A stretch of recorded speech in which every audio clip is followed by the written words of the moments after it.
قرعة خليج 26 اللي تقام بدولة الكويت ومجموعة العراق، السعودية والبحرين واليمن، والمباراة اللي كنت أتمناها تصير بهيك ظروف صعبة، وهي مباراة العراق والسعودية اللي كنت منتظرها من زمان، مثل ما منتظر مباراة العراق والأردن. ولا تنسون السعودية وين راح تروحون على الجحيم العراقي. نرجع إلى مباراة الأردن، وتحت شعار إذا رجعت للبيت من مباراة العراق والأردن وصوتك ما بيشي فاعلم أنك خاين للوطن. هذا الشعار اللي جاي يتداول بين التواصل الاجتماعي العراقية.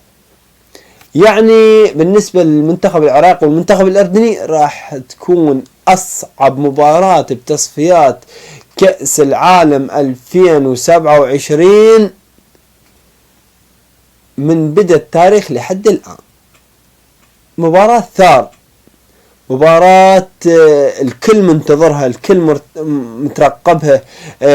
احنا العراقيين والأردنيين وأكثر الدول العربية منتظرين هاي المباراة، لأن مباراة حاسمة، مباراة حاسمة للتأهل لنهاية كأس العالم. ويا ويلكم للأردن من جحيم العراق. وبعد سمعت خبر كلش مهم، أن المنتخب الأردني راح يوصل يوم 14/11 إلى العراق، إلى البصرة تحديدا، بنفس اليوم اللي تبدأ به مباراة العراق والأردن. كان الأردن ايش قد خايفة، ايش قد جبانية.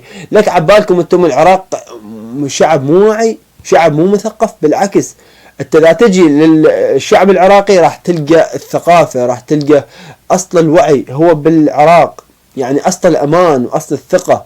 انت لما تجي وتدخل العراق وتشوف شنو معنى العراق، شنو شوف الشعب العراقي والجمهور العراقي شلون يحب كرة القدم، شلون يحب يآزر كرة القدم. انت ما عبالك تشوف المنشورات، لا تخاف، احنا جاي نخوف بيك، جاي نخوف بيك على مود ما تستفزنا بعد مرة ثانية او مرة ثالثة. المهم يوم 14/11 يوم الخميس الساعة 7:15 في ملعب البصرة. الكل منتظر هاي اللحظة، كل منتظر هاي الدقائق. نرجع إلى التذاكر. بالنسبة للتذاكر انت تتوقع اليوم أحد وانحجزن قالوا 53,000 تذكرة هي انحجزت اليوم أحد وبعد أسبوع كامل عن المباراة. يعني ايش قد يردون يجون للعراق، ايش قد يردون يجون الملعب. بس الحمد لله الجماهير الأردنية لا تخافون، حجزنا لكم 8,000 تذكرة خاصة للجماهير الأردنية، وأهلا وسهلا بكم وأهلا بالأردن بملعب البصرة الدولي.